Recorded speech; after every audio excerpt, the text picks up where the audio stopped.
Voilà les amis, alors première vidéo sur la série mes meilleurs conseils pour réussir. Je vais vous parler dans cette vidéo d'un point de méthodologie en fait, organisation, comment travailler efficacement avant ces contrôles. On va parler du mot révision, d'accord? Le mot révision, tu connais ce mot-là. Dans le mot révision, il y a vision, ok? C'est pas vision. Pourquoi je te dis ça? Parce que j'ai souvent la discussion avec des élèves concernant la façon de réviser avant le contrôle. Révision, ça veut dire que tu revois les notions, ok? Tu revois les notions. Certains élèves pensent que des révisions consistent à revoir, à comprendre tout le chapitre depuis son début, mettons un chapitre de maths que tu as fait pendant 2 semaines ou 3 semaines. Certains élèves considèrent que le but avant le contrôle, ça va être de comprendre tout le chapitre en un temps limité, genre une après-midi, 3 jours avant le contrôle. Ça, tu mets ça à la poubelle, ça marche pas. Enfin, c'est mon conseil en tout cas. Tous les conseils que je te donne, n'oublie jamais, hein. C'est juste mon conseil, c'est mes expériences, c'est vraiment ce que j'estime être les meilleures choses à mettre en place pour réussir. Après, tu peux mettre aussi mes conseils à la poubelle, je t'en voudrais pas. Mais mon conseil, c'est que si tu penses que pour réussir un contrôle de maths ou de physique, il faut que tu vois tout le chapitre et que tu le comprennes globalement 3 jours avant le contrôle, je te dis ça marche pas.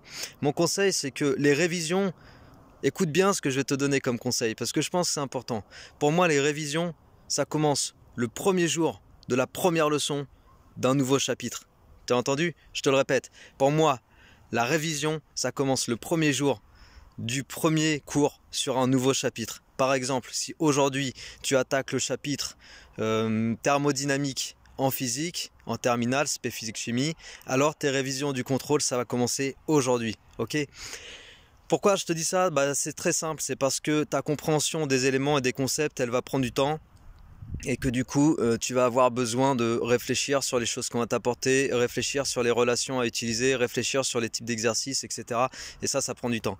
Si tu attends 3 jours avant le contrôle pour reprendre tout ce qui a été fait en 3 semaines et essayer de le comprendre juste en une après-midi, ça marche pas. Il y a un problème de temps là-dedans et la plupart du temps, ça fait que tu plantes le contrôle, ok? Donc voilà, c'est mon premier conseil pour réussir. Si tu veux réussir, sache que les révisions, ça commence le premier jour du nouveau chapitre. Et ça se fait au fur et à mesure jusqu'au contrôle. Après, 3 jours avant le contrôle, tu refais une vision d'ensemble du global, sachant que tu auras déjà pris le temps de réviser réellement depuis le début du chapitre. Et du coup, tu comprendras vraiment ce que tu manipules et ce sera des vraies révisions pour le coup. C'est-à-dire, tu referas les exercices que tu as déjà fait une fois, tu reverras le cours que tu as déjà compris et ça s'appelle des révisions. D'accord? Parce que sinon, ça s'appelle une vision. Si tu attends 3 jours avant le contrôle pour mettre ton nez dans le cours qui a duré pendant 3 semaines, ça s'appelle une vision. Ça s'appelle pas une révision. Et forcément, ça va être compliqué parce que si tu veux faire en 3 heures ce qu'on t'a demandé de comprendre en 3 semaines, il y a un problème forcément de timing, ok? Voilà. Donc, c'était mon premier conseil. Je te conseille de le mettre en place. Tu peux ne pas le mettre en place. Souviens-toi toujours que tous les conseils que je te donne sur ma chaîne ou à côté sur mon site, peu importe, tous les conseils que je te donne, ça reste mes conseils, mes expériences, ça reste mon avis et tu n'es pas obligé de me croire sur parole et surtout, il ne faut pas me croire sur parole, il faut que tu fasses toi-même tes expériences pour pouvoir être convaincu. Voilà, j'espère que ce conseil t'a plu. N'hésite pas à commenter dans la vidéo si tu veux me demander des vidéos spécifiques pour que je donne des conseils sur d'autres thèmes, ce sera avec grand plaisir. Sur ce, prends soin de toi, porte-toi bien et à très bientôt. Ciao.